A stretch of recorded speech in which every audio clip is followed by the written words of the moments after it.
بسم الله الرحمن الرحيم. إخواني التلاميذ أخواتي التلميذات، أهلا وسهلا ومرحبا بكم في حلقة أخرى من حلقات الدعم المدرسي. في هذه الحلقة إن شاء الله سنفتتح درسا آخر من دروس الرياضيات للسنة الثانية بكالوريا متعلق بدراسة الدوال. لأن أولا في هذين الحلقتين سنقوم بقراءة القواعد الأساسية، ثم بعد ذلك في حلقات أخرى إنجاز تمارين تطبيقية متعلقة بهذا الدرس. Étude de fonction. Étude de fonction. دراسة الدوال. دراسة الدوال العددية. Étude de fonction. La première partie، الجزء الأول من الدرس، axe de symétrie et centre de symétrie d'une courbe. Axe de symétrie et centre de symétrie d'une courbe. محور تماثل ومركز تماثل، يعني واحد التمثيل ديال واحد الدالة. كورب هو المحور أو التمثيل ديال الدالة. كورب منحنى ديال الدالة، لا كورب. axe de symétrie et centre de symétrie d'une courbe. إذن محور تماثل ومركز تماثل المنحنى أو منحنى الدالة. القاعدة تقول la règle est soit f une fonction de domaine de définition D, c'est la courbe représentative de f. La droite d'équation x égale a est un axe de symétrie de C si pour tout x de D on a 2a moins x et dans D et f de a moins x égale f de x. إذن القاعدة الأولى تقول soit f une fonction، لتكون f دالة de domaine de définition D، معرفة على واحد المجال D. إذن f دالة معرفة على مجال D. soit f une fonction de domaine de définition D، c'est la courbe représentative de f. C هو المنحنى الممثل للدالة. C منحنى ممثل للدالة f. إذن C هو المنحنى ديال الدالة f. القاعدة الأولى la droite d'équation x égale a est un axe de symétrie de C si pour tout x de D on a 2a moins x et dans D et f de a moins x égale f de x. المستقيم ديال المعادلة x تساوي a، المستقيم للمعادلة ديالو x تساوي a est un axe محور التماثل ديال C سي إذا pour tout x إذا كانت x تنتمي إلى D. يعني إذا كانت هاد x تنتمي إلى D اللي هي مجموعة تعريف الدالة x تنتمي إلى D، وكانت هاد x كتساوي واحد العدد a، x تساوي a. إذا هاد المستقيم للمعادلة ديال فاش كنرسمو هاد المستقيم اللي عنده هاد المعادلة x تساوي هاد لا دغوات، هاد المستقيم ديال المعادلة هاد إكواسيون x إيكال a كيتسمى محور تماثل المنحنى C. هو المحور ديال التماثل ديال المنحنى C. سي pour tout x de D on a ولدينا 2a ناقص x dans D، وهاد 2a ناقص x تنتمي إلى D، تنتمي إلى مجموعة تعريف الدالة. donc f de a ناقص x تساوي f de x.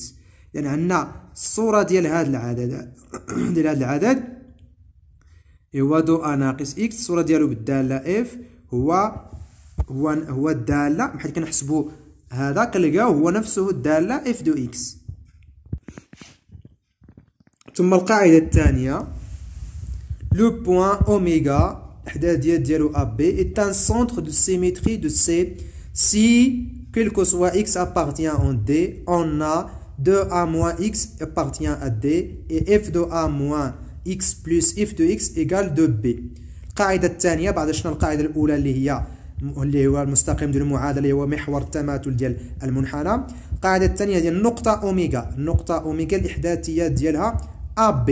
النقطة أوميغا عندها A في الأفاصيل و B في الأراتب، هي مركز تماثل المنحنى C مهما تكون x تنتمي إلى D. وعندنا إذا تحققت هذه القاعدة هذه، إذا تحققت هذه القاعدة هذه فإن هذه النقطة أوميغا هي مركز التماثل، فإن النقطة أوميغا هي مركز تماثل المنحنى C. القاعدة هي f de a ناقص x زائد f de x تساوي 2b. فاش كنحسبوا اف دو ا ناقص اكس كنزيدوها اف دو اكس كنلقاو تساوي 2 بي. اذا الا كانت تساوي 2 بي فالنقطه ا بي، النقطه اللي الاحداث ديالها ا و بي هي مركز تماثل سي، هي مركز تماثل السي اللي هو المنحنى ديال الداله اف.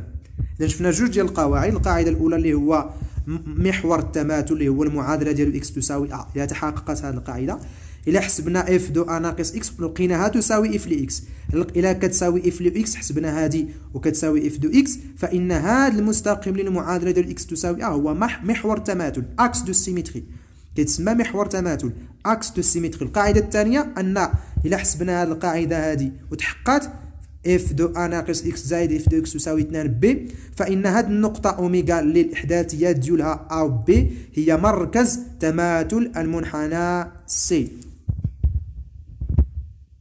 إذا نمر الآن إلى فقرة ثانية بعد الفقرة الأولى المتعلقة بأكس دو سيمتري السونتر دو سيمتري دون كورب. دونك الفقرة الثانية متعلقة بالتقعر والدالة المقعرة والدالة المحدبة في التمثيل المبياني للدالة.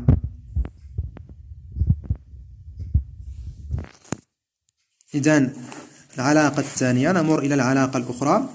دونك ثانيا concavité et point d'inflexion d'une courbe، تقعر ونقطة الانعطاف ديال المنحنى، تقعر ونقطة الانعطاف. donc concavité et point d'inflexion d'une courbe، la concavité et point d'inflexion d'une courbe. عندنا القاعدة f est une fonction deux fois dérivable sur un intervalle i. On a f est convexe sur i équivaut à f seconde de x supérieur est égal à 0, quel que soit x appartient à i. f est concave sur i équivaut à f seconde de x est inférieur à 0, est inférieur ou est égal à 0, quel que soit x appartient en i. Donc, شرح القاعدة f est une fonction deux fois dérivable. f واحد دالة قابلة للاشتقاق، dérivable هي قابلة للاشتقاق. شحال من مرة؟ مرتين، دو فوا. اذا كنديروا الاشتقاق ديال جوج ديال المرات، كنديروا الاشتقاق جوج ديال المرات. اذا الاشتقاق الاول والاشتقاق الثاني اف بريم و اف سكوند. دونك اف est une fonction deux fois dérivable sur un intervalle i. on a عندنا اف اي كونفكس. شنو هي اف اي كونفكس؟ يعني اف محدبه بالعربيه، محدبه كونفكس سور اي ايكيفو ا. اذا كانت عندنا هذه القاعده هذه الا حسبنا الاشتقاق جوج ديال المرات اف بريم وعاودنا هذاك اف بريم حسبنا ليه الاشتقاق ديالو اف سكوند اكس ولقينا هذاك الاشتقاق كبر من صفر. اذا لقينا هذاك الاشتقاق، اذا وجدنا ان الاشتقاق الثاني ماشي الاشتقاق الاول، الاشتقاق الثاني اكبر من صفر، فان المنحنى كتسمى منحنى سي دو اف محدب كونفكس. ما معنى محدب؟ يعني الا درنا التمثيل غيكون بحال هكا محدب، بحال هذا الشكل هذا كونفكس هي محدب. اذا هذا سي دو اف محدب، هذا المنحنى ديال لا كورب ديال الداله، لا كورب دو فونكسيون سي دو اف. اذا كان الاشتقاق جوج ديال المرات كبر من صفر فان المنحنى خصو يكون داير بحال هكا. فاش كنرسموه التمثيل المبياني خصو يكون داير بحال هكا كونفكس. ثم العلاقه الثانيه اذا كان الاشتقاق الثاني صغر من صفر، هنا المنحنى كيكون كونكاف. شنو هي كونكاف بالعربيه؟ مقعر. مقعر يعني كيشوف لتحت، ها هو بحال هكا. مقعر يعني بحال هكا، بحال هذا الشكل، ومحدب بحال هكا. كونكاف او كونفكس، كونكاف او كونفكس. دونك هذا محدب وهذا مقعر، كونكاف اي كونفكس. اذا كان الاشتقاق الثاني صغر من صفر. هادو جوج ديال القواعد مهمه باش نرسموا التمثيل ديال الداله، لا كورب المنحنى ديال الداله. دونك خصنا نحسبوا الاشتقاق الثاني اف بريم وعاوتاني هذاك اف بريم نحسبوا ليه الاشتقاق ديالو اف سكوند جوج مرات. هنا عندنا جوج شرطات، يعني الاشتقاق جوج مرات ثم الاشتقاق جوج مرات كنشوفوا واش موجب ولا سالب. اذا كان موجب فهو كونفكس محدب، واذا كان سالب فهو كونكاف مقعر. ثم القاعده الاخرى هي نقطه الانعطاف. لو بوين A f de A, le point A l'ihdaté de la A f de A est un point d'inflexion. Si f seconde s'annule en A en changeant de signe. هكاك. يعني واحد النقطة A اللي هي الإحداث ديالها هي A f de A. يعني A فاصل f de A الأراتب. ها x y. هذه كتسمى نقطة انعطاف. un point d'inflexion. كتسمى نقطة انعطاف. un point d'inflexion. متى؟ سي إذا كانت اف سكوند سانول. هنا ها شفنا الحالة الأولى موجبة، الحالة الثانية من الحالة هنا تساوي صفر سانول تنعدم. سانول أي تنعدم كتساوي صفر. هنا اف سكوند كتساوي صفر، ماشي كبر من صفر ولا صغر من صفر. شفنا الحالات ديالهم، إلا كانت كبر من صفر كتكون المنحنى محدب، صغر من صفر المنحنى مقعر. إلا كانت كتساوي صفر فهاديك النقطة اللي كتساوي اللي هي هادي هنا فين كتساوي صفر. اف سكوند ولا غير تمثيل، اف سكوند كتساوي صفر اون ا كتساوي صفر في واحد النقطة ا اللي هي هادي، كتساوي صفر في هاد النقطة هادي اون شونجون دو سين، وكتغير الإشارة ديالها. ما معنى كتغير الإشارة؟ يعني كتكون مثلا موجبة وكتولي سالبة. هاي كانت تزايدية ولا تناقصية، كانت موجبة ولا سالبة، كانت تزايد. هنا هاديك النقطة فين كتغير، فين كتساوي صفر وفين كتغير الإشارة ديالها كيشونج دو سين، هاديك النقطة كتسمى بوان دانفليكسيون. هادي كتسمى بوان دانفليكسيون، نقطة انعطاف، كتسمى بوان دانفليكسيون، نقطة الانعطاف. إذا عندنا اف سكوند كبر من صفر كتكون اف كونفكس، اف سكوند صغر من صفر كتكون اف كونكاف، و اف سكوند كتساوي صفر وتغير من الإشارة، هذيك كتسمى نقطة الانعطاف.